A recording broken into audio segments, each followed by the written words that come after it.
Hello and welcome back to the channel, guys. It's Erad, and so in today's video we are going back to Star Wars Outlaws. There's another preview on IG, and this time it's about what I believe is perhaps the weakest part of the game, or might be the weakest part of the game, and we're talking about the spaceship, or at least the spaceship experience. They call that the Starship Fantasy.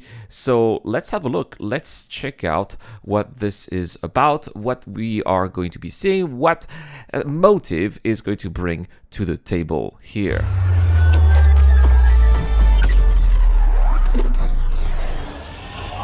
First, let's go back there. Is there anyone else who thinks that this ship is really ugly? Like it's a flying brick, really. Like there's no awe-inspiring shape or whatever. It's just a brick, and I think that's already a big fail here. Let me know what you guys think of the shape of the Trailblazer. I hate it.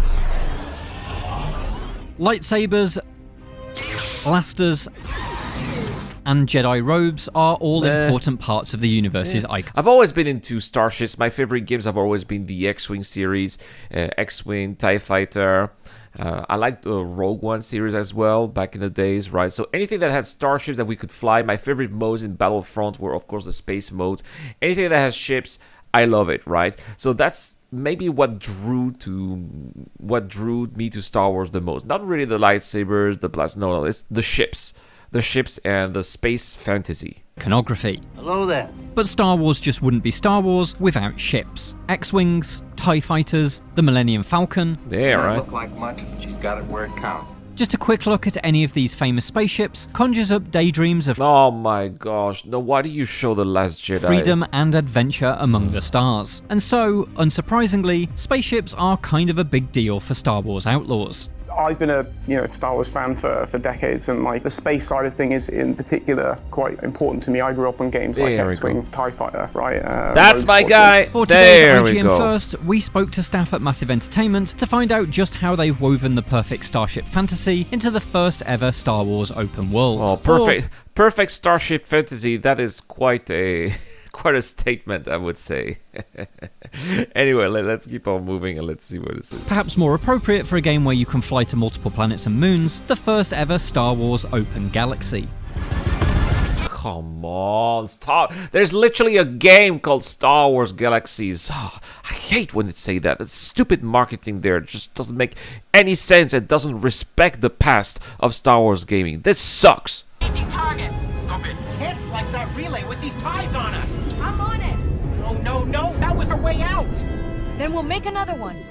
With 5 distinct, deeply detailed open worlds to explore in Outlaws. Yeah, well, 5, right? Just 5. Look at this. It's a flying brick. Seriously, this is like, how is this good? That's what I say. It's probably going to be the weakest point of this game here. Outlaws Galaxy, you'd be forgiven for thinking the inky black space between each of them would be a little empty in comparison. But that's why it should be. Space is black. And even in Star Wars movies it is, like most of the time. Massive has applied much of the same design ethos that it uses planetside to the outer space regions. There's a lot to do. There's secrets to discover, there's exploration, you can scan for opportunities, and of course there'll be living world events or living space events in space. So a freighter being attacked by pirates that you can choose to help out, Empire stopping a smuggling ship that you can choose to intervene in or not. Yeah, but it's basically the same as on planets, but in space, and it's definitely something that you would be expecting. We see that. I mean, I'm a Star Citizen player, right? We see that quite often already. There might be some other things you can do, like a wrecked ship that's got a distress beacon. Is it a trap? Is it not a trap? Yeah, right. Things that we've seen before. Things that I don't like here is the third person only. Why can't we fly the ship in cockpit? This gives a so much better experience, right? When you're flying a ship in cockpit, you get to see all the different buttons, right? I think that for me, that's being lazy here. They were lazy. They did not model the cockpit. They didn't want us to really immerse ourselves fully. We cannot walk also inside the ship. Let's say we have a co-pilot who flies the ship. We cannot walk inside while something is happening. We're just stuck there in third person. What I do like here, and this is where you can tell that these are some X-Wing fans, because that is the bulk freighter that was introduced in the X-Wing series. And I'm always, for me, that's an indicator that we've got people who know what they're doing here when it comes to space game. I said that about Star Wars Squadrons, and it ended up being a terrible game. But still is an indication that this might be done by indeed people who are indeed passionate about the space aspect of Star Wars. Thank you, stranger. Happy to help. Oh, I see there's still a force field intact over here, so maybe I can disable that. Everything is driven by the same kind of motivation for you to find the intel, follow up on it, find something interesting and tying it somewhat back to the story. Also, between the organic moments the living event system creates, you'll likely want to find a place to moor up, stretch your legs, and scout for new opportunities. That's where space stations come in. Nice. Okay, that's a good point here. That's a good space stations, places where we can land, buy things, relax. As I said, maybe we can do some of the mini games that we've seen before. Maybe play Sabacc or other types of small games. Let me put the camera back a little bit here. All right, awesome. Okay, so that's good news so far. I like this. Let's keep it up here. So think of them as mini cities. There'll be a cantina, there'll be a bar, people to talk to, there'll be opportunities, there'll be Sabacc tables, there'll be secrets, there'll be exploration. There's a lot of things to do in those. Whilst they're there, they can sell things, they can buy things, they can upgrade their ship, they can pick up contracts as well. And I suppose that some of these stations are also going to be bound with the reputation system, right? Maybe some stations will be affiliated with the Hutt Cartel, or some of these stations will be affiliated with the Pikes, right? I suppose that this is always going to be, maybe some would be Imperial. They didn't talk so much about the Rebels, though. It's something that, I don't know if you guys noticed also, in Star Wars Outlaws, we haven't seen the Rebels so much yet, so it's going to be interesting to see if they make an appearance. What kind of appearance? Are we going to be able to interact with them as well? Would they have their own stations? We've seen some X-Wings, I think some A-Wings as well, in some trailers, right? But that's basically it. As well as some sort of narrative beats that will take place. While Outer Space features some contracts and activities similar in scope to what can be accessed on the ground, Massive faced a distinct... I really, really also don't like the little spinning there. Let me tell you how it's going to be happening. You're just going to be pressing one button and your ship will be doing those little barrels, and that's going to be it. No skills. And that's bad. Problem when it came to adventuring among the stars. Yes, Star Wars is a black space with stars mostly, and it's very hard to make something with that because no points of interest there. So we need. It's okay. It doesn't have to be points of interest. Right? You can just be flying from one place to another. Make stations. Make things that are happening. Maybe ambushes, ships in distress. It doesn't have to be cluttered with asteroids all over the place or debris. It's okay to have black space and empty space. It's space. That's what we were expecting.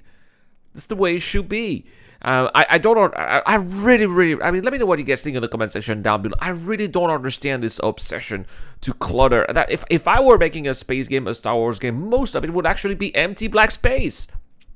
With, events happening, ships coming out of hyperspace, doing, transit, transferring items from, and this would be what would make it interesting, right? Interacting with what is going on, but it doesn't have to be cluttered with lots of objects and space clouds and everything. I really, really, really, really don't like this fashion, but let's... It is to find what makes the exotic ingredient to it. Loading screen. But cool loading screen.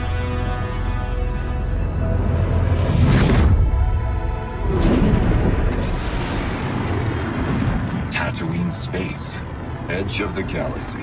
The answer was to push the visuals of space in Star Wars further than we typically see in the movies and TV shows. Each planet had to be surrounded by regions of space that looked unique, which in turn would offer interesting gameplay challenges. We have a regulated space, that's the space that the Empire control, which is our black space with stars.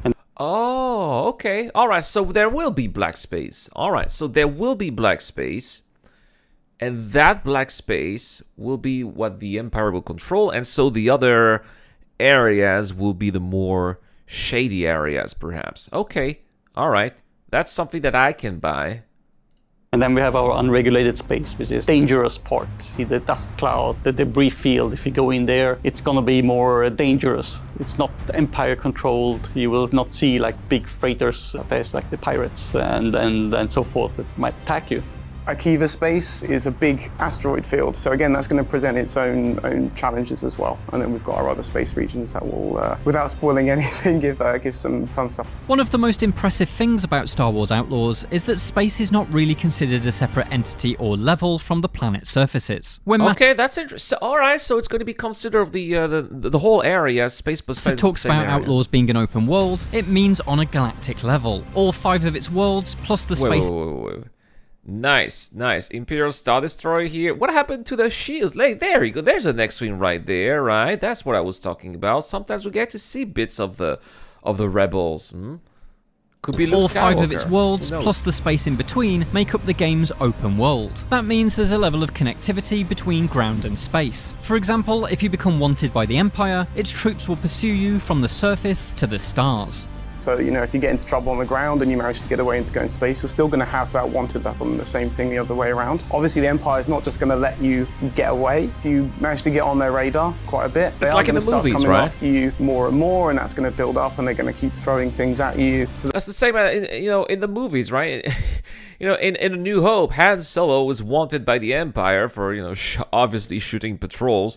Goes up in space. What do you have over there? 2 Imperial Star Destroyers try to chase him, right? So obviously, that's going to be the case if they want to make it look and feel realistic.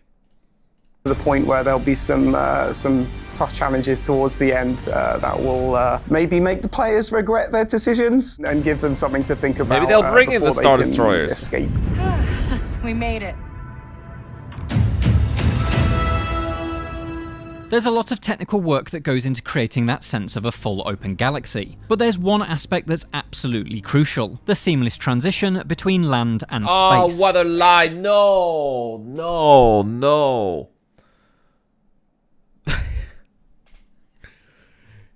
It is not seamless. It's like a bloody loading screen. That's like those clouds that you get to see when the time you transit from space down to the ground. That is a loading screen. It's not seamless. What are you talking about? One of the first things that we wanted to do is to have this connection, this player connection with the entire journey of a scoundrel. And that includes taking off from a station, a landing pad in a city or in a settlement, and going into orbit and landing on a space station. All of those things are so important to this idea and to the consistency of the experience in general. Well, I think taking the player out of the experience into a loading screen kind of kills the immersion a little bit. So keeping the player like in the Trailblazer, as they're going through these things, experiencing it is quite important from that kind of experience perspective. Of course, creating the seamless landing sequences requires the Snowdrop engine upon which Outlaws is built to perform some pretty impressive digital wizardry. So we literally are moving you from here to over here, because this is where the position is now. And then we start furiously unloading everything from behind you and start loading everything on that's the new what map so that's in what front of these you. clouds so we are, move right? you It's into a loading position screen. and then we bring in the transition. You move into planet atmosphere and then we do a blend and we hold the ship. We reposition you. We know where you wanted to land, so we start loading that position, streaming from there and out. The rest of the systems handle everything else when you land, but once we finish loading, then we move you again back through the clouds, and that's when you fly it down to so the don't call surface. it a seamless transition. And it's then you not disembark seamless. at the location, everything being loaded. While many elements of Star Wars Outlaws is familiar, there's plenty new to see. That includes your ship, the Trailblazer. Oh, I really The don't like Trailblazer this for ship. us it's a prototype. Only a few ships were built, only one remains. The rare nature of the Trailblazer means it is a bespoke creation for Outlaws. It's not based on any existing cargo ship in the Star Wars universe. We obviously that meant Massive had that, almost right? free reign when it came to what the Trailblazer looked like, provided it had that retro 70s inspired aesthetic, of course. So I was looking at what does the ship need? Because we need to have it very sturdy, contains valuable cargo, but also it needs to be very maneuverable because it needs to be evading people who want to steal all that cargo. So my first that's why they call it the was actually a prototype. turtle, because out on land they're not very agile, but in the water they can be fairly agile and they can use the jet streams to their advantage to be really fast. But also one of the The problem is that as a result, this ship is not sexy at all. There's nothing attractive in the Trailblazer. It just looks like as I said, it's a flying brick. How did they not see that? How did they? It's like Kay Vest. There's nothing attractive about her, and the ship there's nothing attractive about it as well, right? Key references for the front, like when you have like the big vents on the front, they all come from a Ford Mustang. I don't know if you can recognize the shapes, but they were inspired by that. The Trailblazer may be a cargo freighter, but the Outer Rim is a dangerous place for smugglers. That's why, much like the Millennium Falcon, it's kitted out with a few offensive options. So the Trailblazer's got a few different like weapon types that you can buy throughout the game and upgrade, as well as that's good. I like the idea of upgrading the ship in game, giving also the ship a sense of progression, almost as if the ship also was part of the character that you're playing. That is good game design. That you'll get along the way, and various missiles. Obviously at the start it's not going to be its peak power level, but then that just mirrors the kind of journey that Kay's going on as well, where, you know, she's getting used to the Trailblazer. So you'll be able to change the kind of color scheme of your hull. You know, there'll be some engine stuff that you can do. All of this is earnable in game as well. Nice. So you'll be able to make the Trailblazer kind of like feel like your ship with the combination of like how you choose to put your armaments on for your gameplay style and the visual look at it. So it'll all come together for a package that like, you're happy. While there's plenty of customization options for the Trailblazer, flying this ship is just one part of a much larger whole. As such, Massive hasn't turned Outlaws into a stealth flight simulator. The aim is for flying to come as naturally as walking across a planet's surface. I think making a fun, accessible experience that has like familiar controls, but still that cinematic Star Wars feel. And this is where I think they dropped the ball.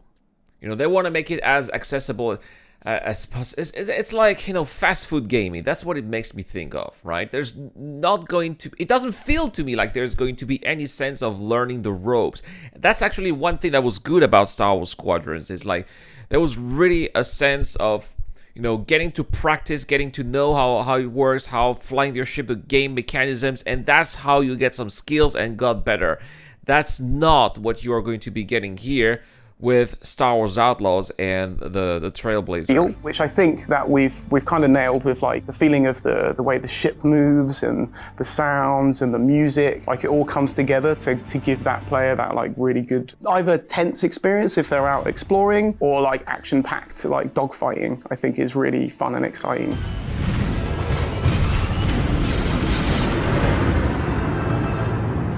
Use the boosters. Get us out of here. Oh my gosh. TIE interceptors. They're locking us in, Kay. We can make it. We're out.